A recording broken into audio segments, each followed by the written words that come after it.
Are your students never able to find supplies, even though all your cabinets are labeled? Try this hack to make it easier than ever for students to navigate your art room.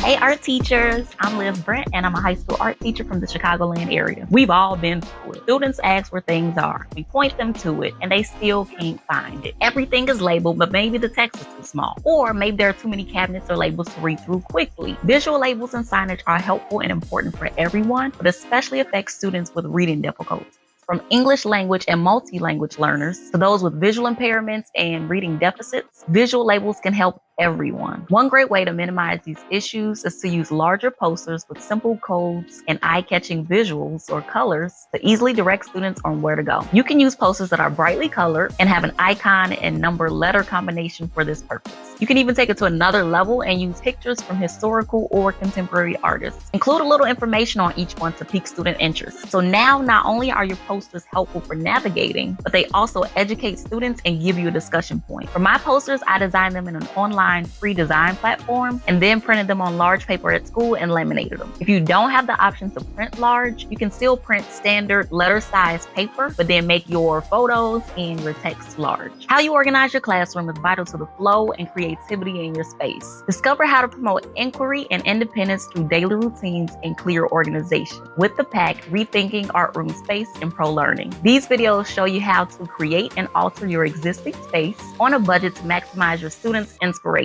We'll put a link in the description below. A budget-friendly, non-digital option is to draw your own posters. You can use markers to make the numbers or text stand out and draw your own images or cut from a magazine. No laminator? No problem. You can use clear packing tape. You can turn labeling and making posters into a fun class project. You can also use this for art club or National Art Honor Society students. This will take the workload off you while encouraging student participation in the classroom environment. As art teachers, we know that the use of visuals are important. It helps us to easily recognize things and quickly give meaning. By using a coded visual system like a poster labeled B10 versus just a small text label, students can easily see things across the room and you can easily direct them where to go. With this system, it also makes it easier for students to help direct each other. It still helps to keep the smaller material-specific labels as well. That way, when students are up close, they can associate the correct terms for tools and supplies, continuing to build their art supply vocabulary. I decided to organize my cabinets with one section of historical artworks